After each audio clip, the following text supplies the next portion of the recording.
Thank you so much for joining us today. And how did it go yesterday? You were not on. Yeah, it was a beautiful. It was a I beautiful can message. tell. I can tell. All right. Thank you for joining us today. Buki Femi Ajala. Good morning, Buki. Good morning once again. Good Mm-hmm. morning. And to my dear Panorama family. Good morning. Good morning, Buki. Thank you for joining And us to again. what I told you, Bunabo, I hear you.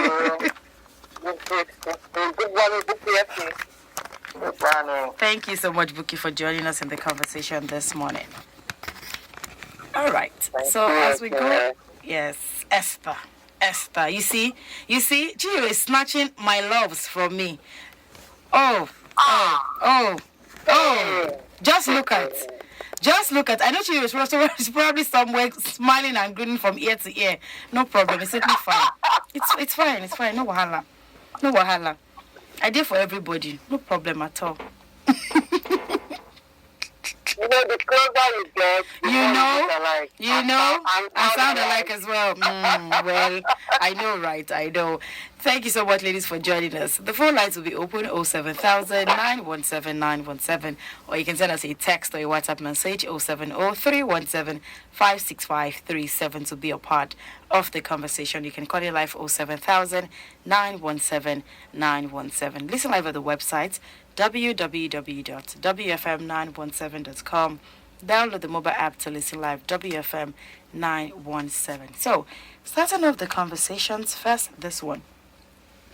So about 2 weeks ago, there was this video that went viral, emanating from Edo State, of the governor's convoy getting stuck on a particular road.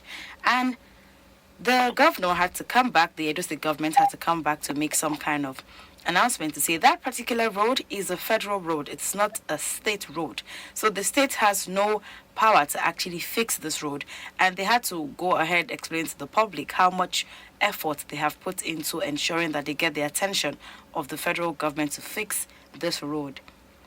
Well, maybe just to corroborate the fact that they haven't been able to get the attention of the federal government, the Edo State government is now having to take some kind of action, but this action is not sitting well with a lot of Nigerians. Now, ask me what the action is. This is what the Edo State government is having to do. They're having to put up boards and signposts in different areas where we have these federal roads in Edo State to state that this is a federal road. Please bear with the Edo State government. So this is like doing like a disclaimer, like it's not us, it's the federal government.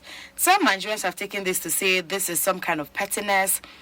And if you look at it from the other angle, that video, when that video came out, the person who made that video was saying, you don't touch everybody, you fix the road, people will not fix the road. Now the governor himself is getting stuck, the governor's convoy is getting stuck because of the bad road that you refuse to fix and all of that. So that was why they had to come out to say, oh, it is a federal road, not a state road, and there's nothing they can do until the federal government actually comes in to weigh into the case. And now they're having to put up this signpost. Nigerians were also raising concerns to say, do they really have to go this way? I mean, the point here is if the governor is having to admit publicly that they've done everything within their powers to actually get the attention of the federal government to fix the road and nothing is being done, maybe this is the only option they have. So people don't have their state governments, people having to reiterate things, because trust me, not everybody knows the difference between a federal road and a state road. For all I care, it is the Edo State government to the average person. So, Binaba, what do you say to this one, looking at the signpost? Okay, so, you know, when I saw the story, what came to my mind was what we call now, this, you know, a model of rinse and repeat. You know, everything from the same script. If you go to other states, the same thing.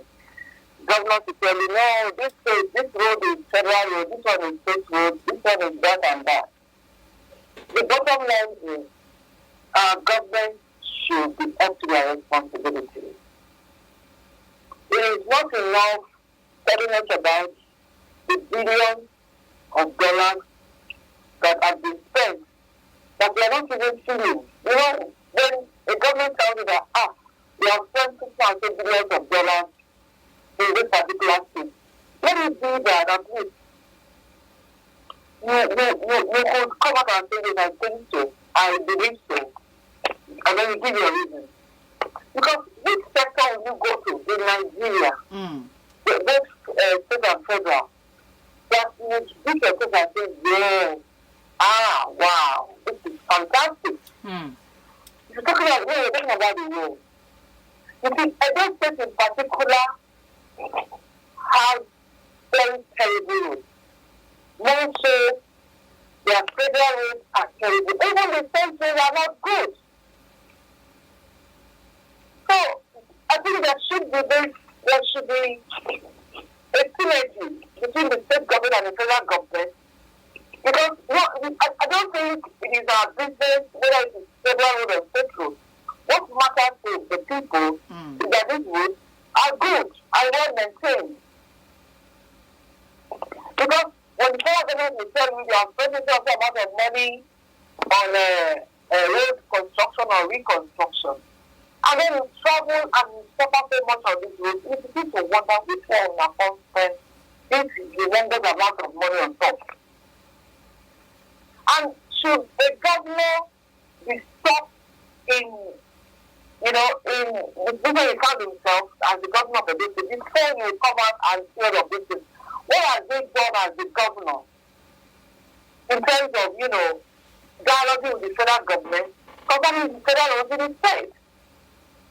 Because you cannot go to the house of somebody who does not know anything and tell, "Here, come, this road will be people way bad to." That's the road, not the Who cares? Nobody cares. The bottom line is we want good roads. We want good roads. And how about the federal government taking care of the federal roads in all of these states? And they have put a time where these roads is federal roads, not the state.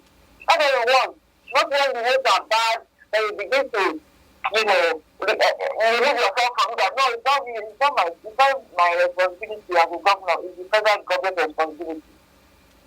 Let federal government reconstruct all of these bad roads and then put signboards there. These roads belong to the federal government.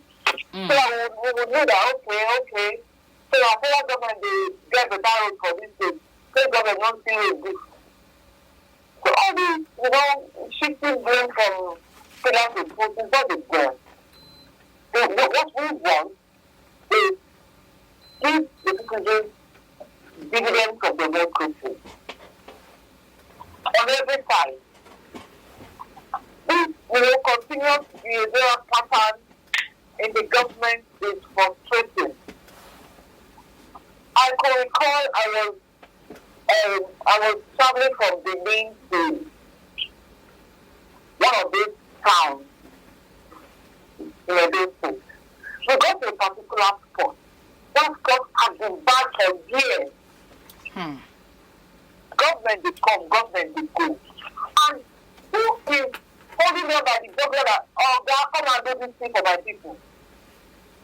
It's not enough arming yourself with your excuses. Excuses does not save lives. Excuses, because when you have bad roads in your state, it further encourages those criminal elements. It gives them the opportunity to kidnap people because when you get to that spot, you are forced to slow down. And these are lonely highways. You are forced to slow down. You are forced to tread carefully. You are forced to, endanger yourself. And then the governor will come out and tell everybody it's federal road. What have they done?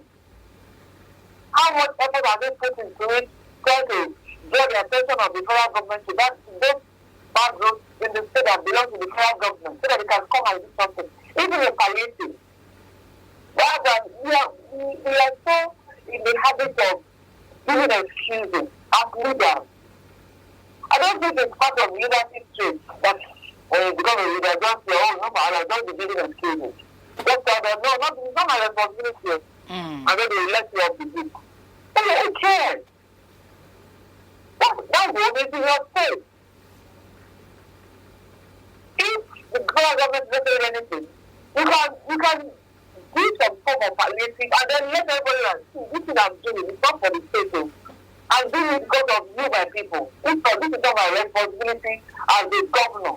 It is the responsibility of the federal government to maintain this road. But I have to do it because I know how it endangers your life. How is it the people appreciate it?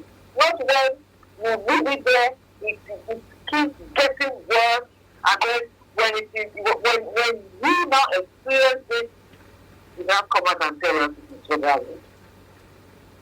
No matter how much the people love you, they wouldn't take that. Nobody wants to hear that. Nobody wants to listen to your excuses. Not even at this time. Look at this time. They should please make sure they do those things. They are bad. Esther, they are not doing this. I think I was going to Rome. Okay. I was going to Rome from the day. That road, oh my goodness. You have to first, sometimes you will come out and by yourself, lay plants, they will die on top of the plant.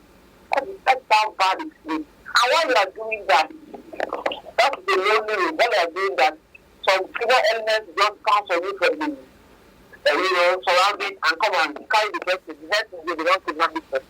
Wahala. Because our government has not been responsive to our needs. It's something we don't want to talk about in this period. There are so many things that are hitting us badly that the government should please rise up to their responsibility and leave all these excuses alone. We are tired of excuses. We want action. Action, positive action that will bring smiles to the faces of Nigeria. Thank you. All right. Thank you so much, Ibinabo, for your thoughts there, really, because when you think about it, when a road is bad, it is an opportunity for a lot of criminal elements to actually perpetrate their actions and get away without any sanctions or anything. And imagine being a first-time traveler on such road and you get stuck there maybe late at night or anything and you don't even know your way around. You probably will have a lot of stories to tell. And what's the point in gathering experience when all of the tales that you have to tell are sad stories and how things did not work out fine? Buki, what do you have to say about this? But did you think it was petty on the side of the Edo State government to do that? Obviously. Okay. That was I'm sorry to say that. I think when, I don't know, maybe our curriculum or our understanding of leadership, maybe we have to start afresh. I really do not know. So when things happen, when things change, positively, that means the leader there is a good leader. When you see things degenerate and things are not going the way it is, there is the leader there, but the leader is not doing the right thing. So he becomes a bad leader, And truly, the concept of leadership is that you solve problems.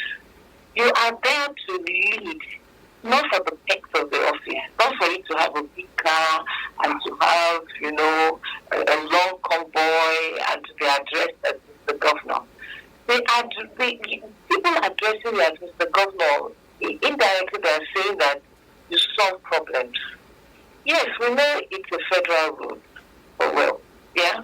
Some people are not even know. Maybe now people will not get to know that okay, it's federal. But who is plying the road? Are they not your citizens? They are your citizens. They are people that live in your sphere of influence. So you are not even bothered. And then, how come that you have not done anything about it in your years of administration? Because your people, your commissioners, their family members, your friends, their relations, they must have been playing that road. And you must have heard about it. So even if you do not have the money to do it, one of the things you have done, at least we see Wike now. There were some of those roads I did that were federal roads. And I know that even in Lagos there are some. But they go, and that's why your leadership style and the way you manage things has to happen. They go and negotiate. I will do this, but you've got to pay me back. And I think it's right time, this is your federal road, and this road, I pray that, the lawmakers and the present government, they will look into it. Maybe then it made a whole lot of sense, but now it doesn't really make a whole lot of sense anymore. So they need to review it.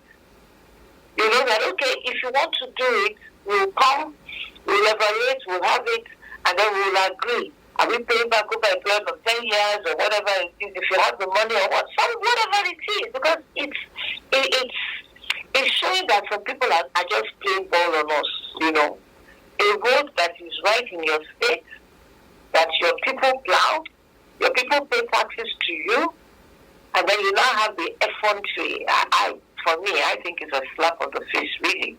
It's like, you know what, it don't concern you.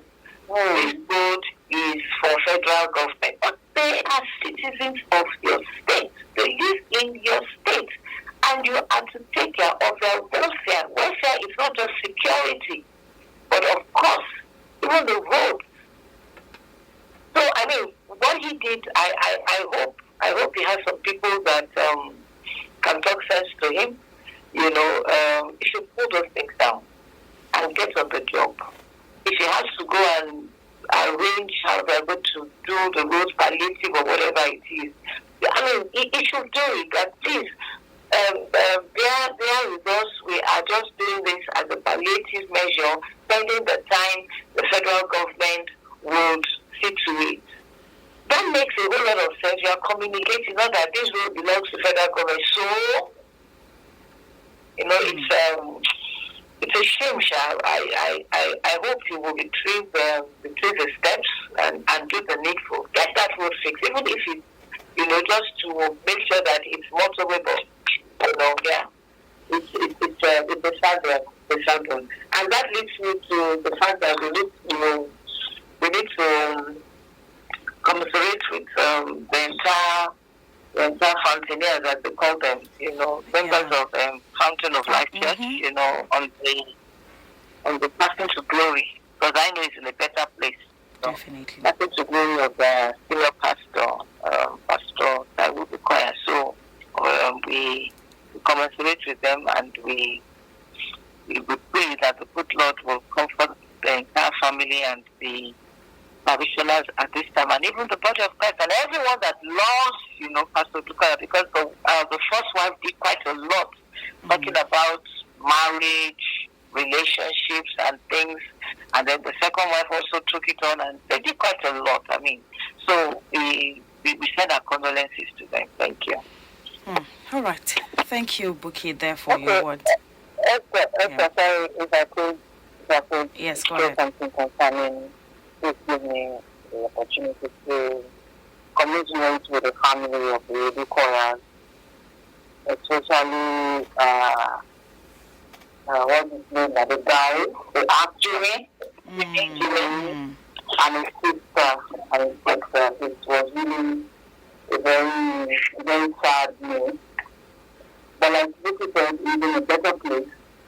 And we pray that the attitude to bear this loss, God gives to the children and the other loved ones and everyone, all the members of the church and all. Because it was really shocking me.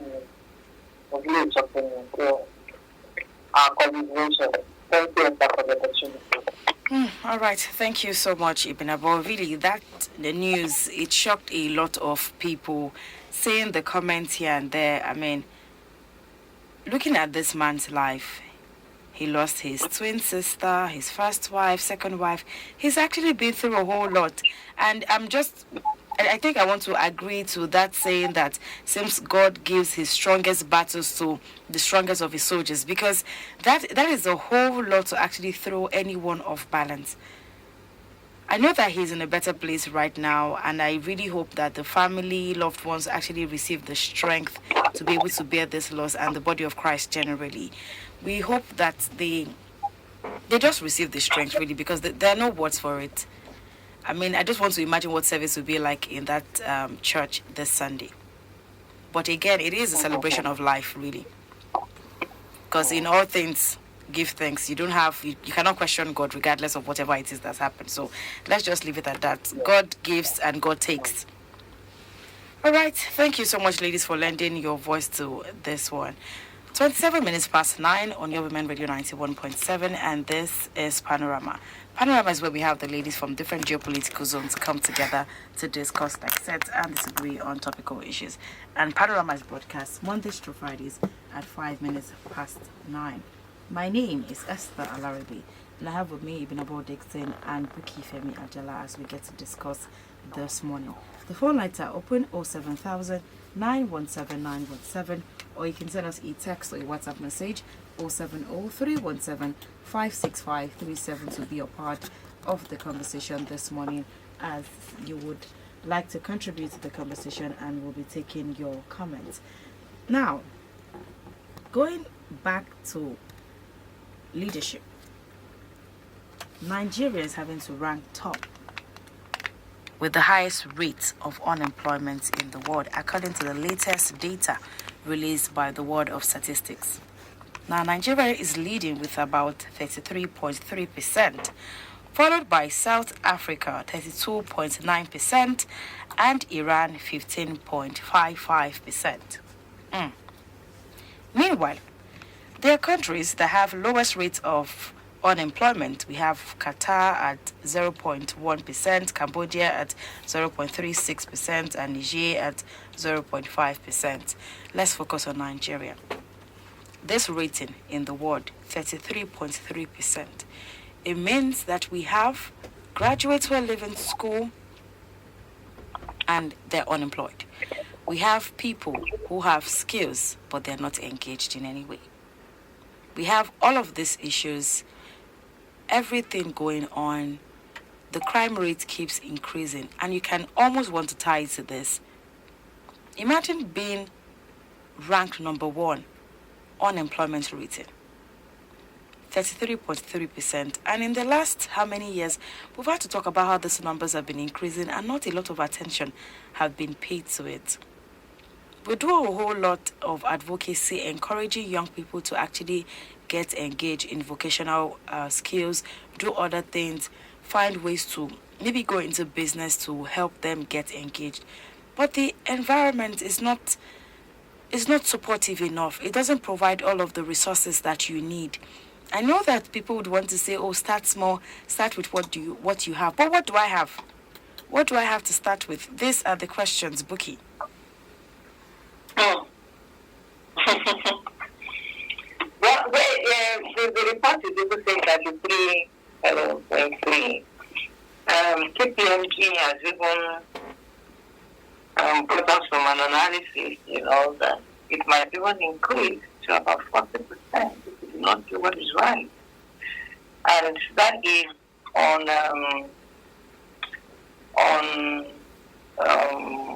unemployment. Even within it, we still have underemployment. That is, people that are graduates and they are doing jobs of school start holders. So it's a big one, and it's just a reflection.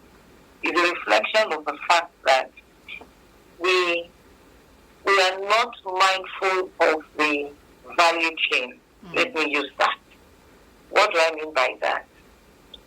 We open schools, we open universities, we are doing lots of skill acquisition, right? But after graduation, where do they go to? You will tell me, oh, there are industries. No, there are no industries. How many industries do we have now, and how many did we have years ago? Children that are about 20, 22, 23 that are graduating now will only be reading about Ojo, Dunlop. I can't remember quite a lot of industries that have closed. There was Frizoglass. I think it was Frizoglass that was making, and then there was Exeter that was making batteries. Batteries. Quite a lot. So even right now, you see that some industries have moved, Dunlop have moved, Cadbury has moved. Now we're talking about, is it SPG? GSK. Wait, you know, we're already moving out. So a lot of things are happening. So there is no place to absorb them, you know, in terms of, you know, and look at Adeokuta Steel that promised quite a lot people to come into. It's not there. And then we're talking about refineries, you know, if we have quite a lot of industries, as people are moving out of school, they're employed. And then somebody will say, after all, we're talking about entrepreneurship. I think entrepreneurship is easy. This is what I talk about all the time. Even right now, statistics are saying that within 2 years, over 50% of businesses will collapse. And by the time they reach their 5 years, another 20 will join them. Why? Because of the environment that is not favorable. So that tells you that if we must fix this unemployment, even if we don't fix the unemployment before we start saying, okay, underemployment, that is, we are saying that 1/3 of our population are not employed. And that's a big one. So what we need to do is a 360-degree thing. So if we can begin to look at why industries are not thriving, why they are not expanding, right? And we begin to ensure that they thrive, a lot of people will move in, you understand? And then, of course, we can also now look at, okay, entrepreneurs, because, I mean, small scale, whatever it is, let us see that they thrive, and then we begin to look at favorable environment for them. You know, you can imagine a small barber shop. There's no light. Now, the person will now have to go and start buying fuel. At what rate? Some of them will tell you that I can only afford 1 hour or 2 hours. Why? Because customers are not even coming. Customers that will have said, okay, you know what, let me go to the barber shop once every month or once every 2 months. They have looked at their amount. They can't. So they will prefer to go and buy a second-hand clipper or a small cost clipper to save. So you can imagine all these things. So it's a whole 360 degree that they have to do. So I believe that, you know, the government of Tinubu, you know, will really look at this, you know, the Economic Council and whatever it is. At least I saw that they're looking at tax reforms, and kudos to that. I mean, bringing a 400 level student, you know, to join the tax reform committee. I understand she's the president of all the tax club in the universities, and that was very, very good. I mean, bringing fresh insights into it. Thank you. Okay. All right. Thank you so much, Buki, for your thoughts right there on this one, unemployment. And really, this puts a lot of Nigerian youth. This is a conversation that when you engage young people, most of them have this comment. People have skills and people still go back to upgrade their skills and stuff. Somebody was telling me the other day that a lot of people who go back to go for their master's program away from those who intentionally want to run it is because so they can scale up their certificates and their degrees so they can be better placed for employment. This is not a good place to be. I mean, academics should be something that first you have to get like the basics, but if you want to go further, it means you actually want it.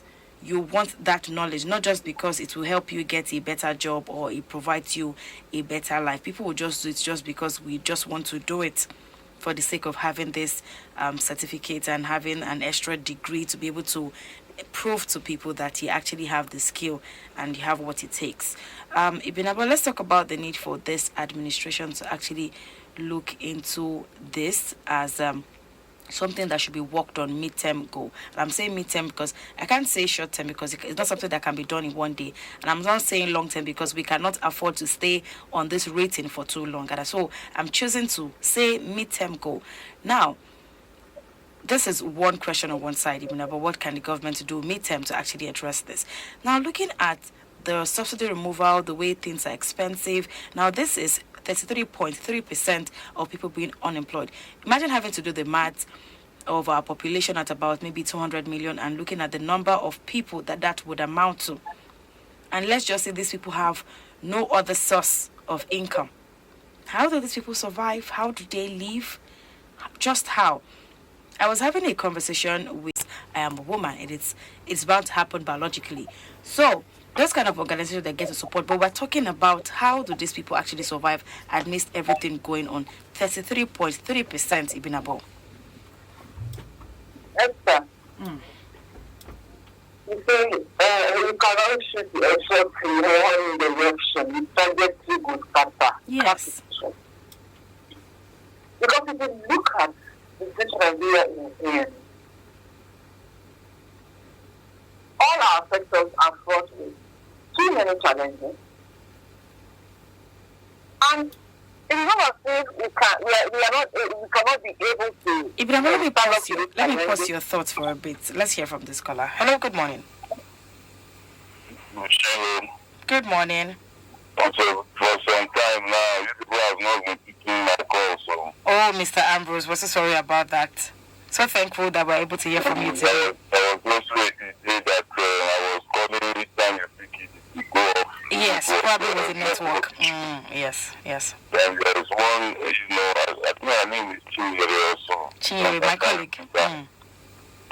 In fact, that day she was just calling the number I was calling, she was not picking, Good morning, education is good morning, Bella. Good morning, and God Thank God for another day. Honestly, when Pookie was talking, she really, hit the nail on the head. Correctly, so to speak. When she talked about the issue of, government and all of those things.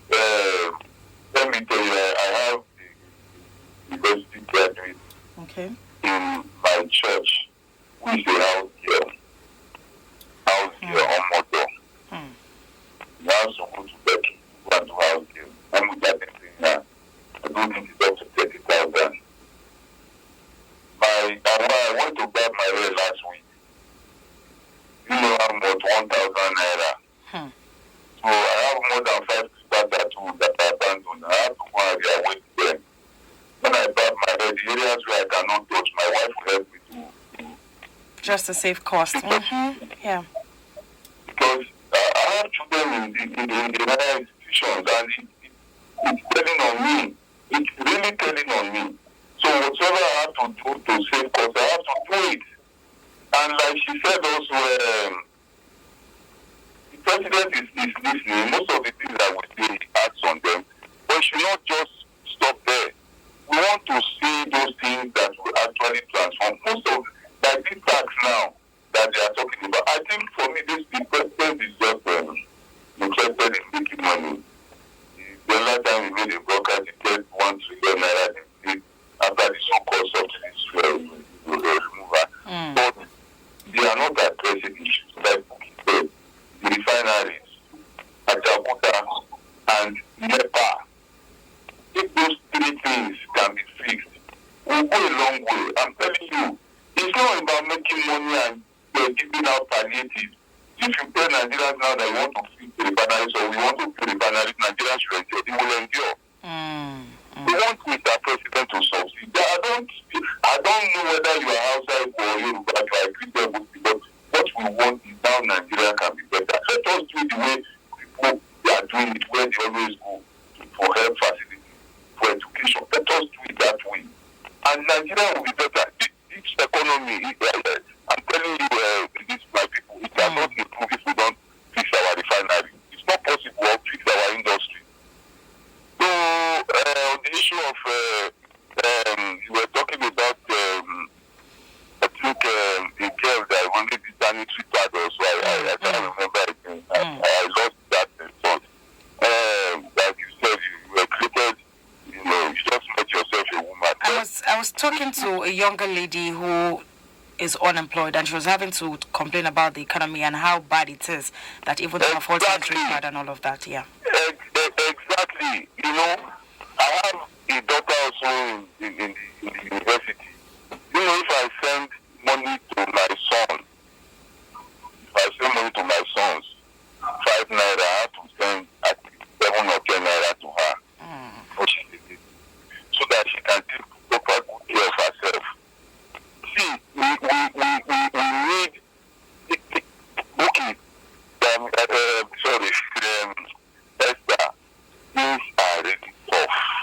Yes. If you hold 5,000 naira now, I'm just saying 5,000, which you can easily get. If you cannot even buy fuel in my car. So, this Mr. President, they should create employment, not just thank you so much. I know I've taken so much time. I'm glad that you admit it. Thank you so much, Mr. Ambrose. Really, if we start talking about this and people actually have to contribute and see how it affects them, there's so much to say on this one. Yes, Ibn Abo.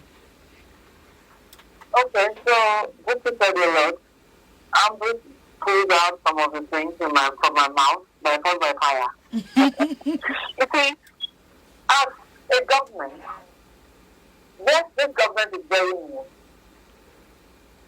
But as new as this government is, it did not waste time in removing the subsidies. I would have expected that with that same tone and energy, the government should be talking about refurbishing our refineries. You see, if they do not, if you listen to Mr. President, in most of the addresses to the nation, there isn't enough emphasis on refurbishing refineries. And that is worrisome. Because you see, if we all have to continue this behavioral pattern in government that has been on for so many years, the immediate past president, Muhammadu Buhari, did not address the issue of the refineries, the publishing of the refineries and all that. It was not addressed. And now we are in another dispensation, and it seems to be the same thing for now. It is worrisome. Because if you have problems, one of your solutions is to go to the very base of this problem, the bottom of this problem, and look at the root cause or the root causes. Because if you don't, you will just be managing this problem. It will never go away, and there will never be any form of abatement to it because we are not addressing the real problem. Because the truth of the matter is, we are yet to perfect our energy sector. So we are still experiencing epileptic power supply. And all of these small businesses, they rely on electricity. And it is epileptic. Now, we have forever resorted to self-help. Because everybody is a local government on his own. We supply our own power and everything. Now, the capacity to supply your own power has been taken. Now, you like Buki likely said, you run a barbering salon, and there is no power supply. So you have to help yourself by getting a generator, and you have to fill it with fuel. How much are you going to pay for that? You know how much is bad here now. Someone said, it's like some Nigerian youths are very, they are very proficient. Because it's like they knew ahead of time that Baba will increase money, so they are already carrying afro, they are carrying dogs, they are placing their hair, so that for people who probably would have barbed their hair like twice in a month, or maybe once in a month. There's no need. For months, they have a day there, nothing. Just wash them, apply cream. They are good to go. So, we are not going to live like this. Now, what are the policies that have been put in place to encourage investors, whether foreign or local investors? What are we doing in terms of our security?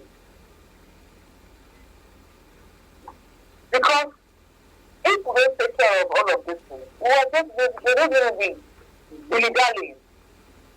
And we are in a very topsy-turvy situation. We need to address the issues of insecurity. We need to address it as soon as possible. In fact, right now, it's a front-burner issue. Because as an investor, maybe if I'm an investor in a particular product, I need to situate my business in a particular region. But because of the high level of insecurity in that particular region, I'll just hold on. But if the issues of insecurity have been taken care of, I will confidently invest in that region, and that would make available some, level of employment. That for people will be employed. And like that, even foreign investors, they don't want to come. Because the issues of insecurity is there. Then our policies, how favorable are these policies? And then our institutions that are responsible for dealing with foreign investors. What are their demands on these foreign investors? Are you talking about kickbacks? Are you talking about padding of some budget? Of fighting an industry? So the problem is hydra-headed. But I tell you, a winning government will topple in a matter of time. Our leaders should not forget history. Before you go into any form of action or policy, that particular thing you want to sort out, and you go down history to know the genesis of that problem, so that you know how you attack it and propose solutions. I want to advise our leaders not to be unnecessarily in a hurry to act. Okay. Look at the root cause. Look at the root cause. All our sectors are fraught with too many challenges. Look at the root cause. Civil servants, I'm not going to say all of them, but some of them are not happy matters. We talk about corrupt ministers. When you come into a ministry as a minister of that ministry, it will take the support and the assistance of some civil servants for you to be able to, make that ministry dry, like some ministers have done to us. That's why we are where we are today. If we have had very, very transparent and corruption-free leadership, Nigeria would have been, one of the best countries in the world. At this time that the economy of the world is dwindling.